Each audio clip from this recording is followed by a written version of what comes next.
épisode 7 de la série sur le simplicisme. Une seule logique de vérité, foi, raison et crise moderne du sens. Depuis les débuts de l'histoire intellectuelle de l'humanité, on a souvent opposé deux domaines, la foi et la raison, la théologie et la philosophie, la révélation et la pensée critique. Cette opposition s'est imposée comme une évidence culturelle dans une partie du monde moderne, héritée notamment de conflits historiques entre science et religion. On a voulu faire croire que reconnaître Dieu interdisait de penser et que raisonner excluait d'adhérer à la foi. Or, selon le simplicisme, cette fracture est artificielle. Elle est étrangère à l'esprit du Coran et à la tradition intellectuelle de l'islam.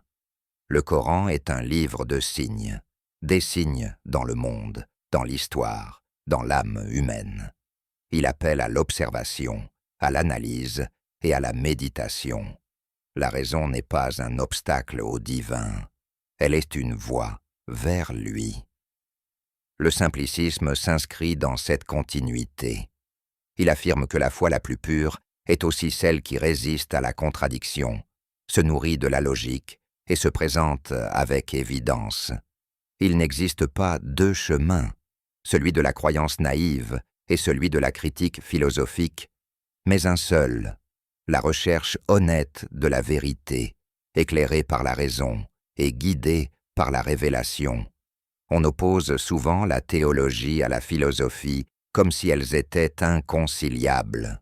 La théologie serait dogme et soumission, la philosophie serait doute et émancipation. Cette représentation est liée à un contexte historique particulier, mais elle ne correspond pas à l'univers coranique. Le Coran n'exige pas une foi aveugle. Il interpelle l'intelligence humaine et l'invite à lire les signes de la création. Il demande de regarder, de comprendre et de raisonner. Le Coran enseigne que l'ordre du monde constitue une preuve pour ceux qui réfléchissent. Il affirme que l'univers est intelligible, structuré et porteur de signes. La foi devient alors une réponse à cette cohérence, et non une fuite hors de la raison. La civilisation islamique a d'ailleurs produit une tradition intellectuelle où la logique, la métaphysique, la théologie et l'éthique dialoguent.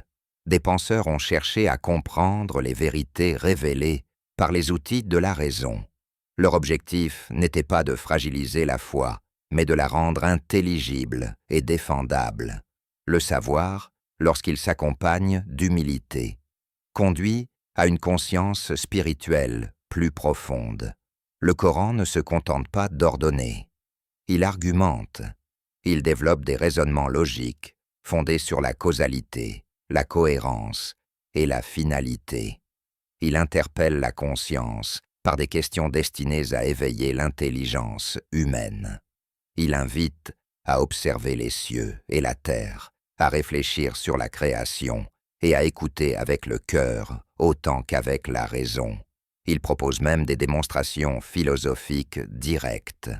Il interroge l'origine de l'existence en posant la question de savoir si l'être humain peut provenir du néant ou s'il peut être son propre créateur.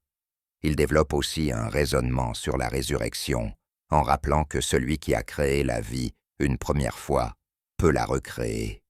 Il affirme enfin que l'ordre de l'univers témoigne de l'unicité divine, car la coexistence de plusieurs puissances absolues conduirait nécessairement au chaos. Ainsi, croire n'est pas un saut dans l'irrationnel. C'est une conclusion cohérente offerte à toute conscience sincère. La révélation appelle la raison, et la raison, lorsqu'elle est honnête, converge vers Dieu, après les Lumières. Une partie de la philosophie moderne s'est progressivement détournée de Dieu.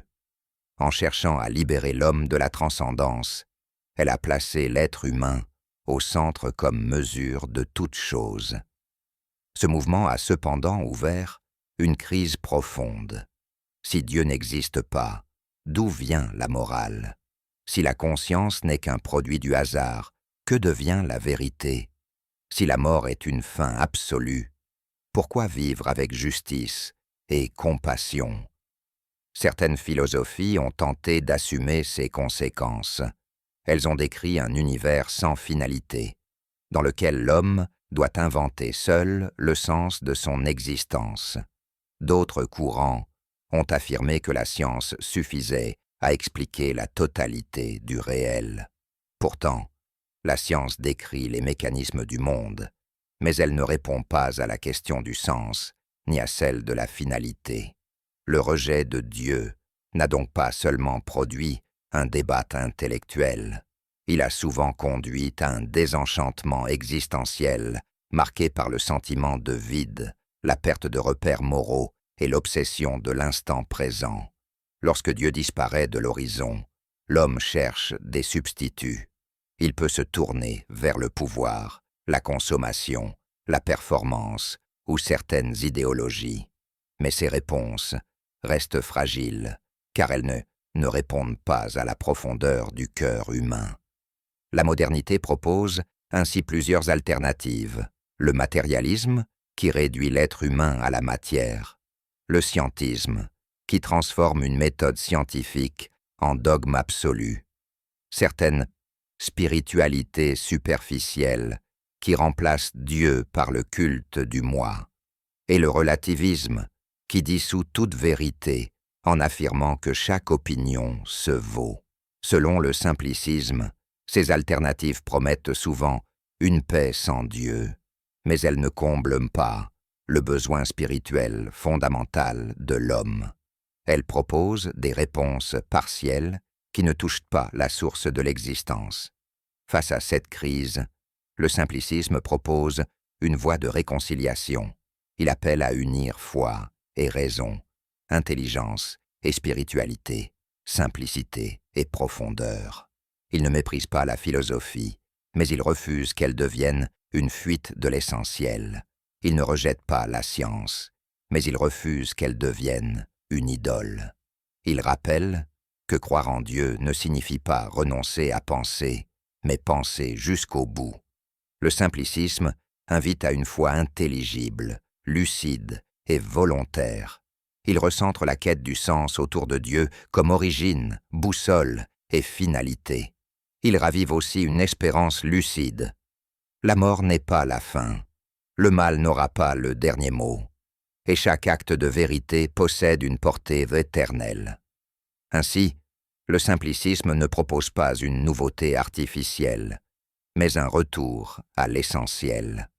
Il affirme qu'il n'existe pas deux vérités ni deux logiques opposées. Il existe une seule logique de vérité, celle qui fait de la raison une voie vers Dieu et de la foi une lumière qui éclaire l'intelligence.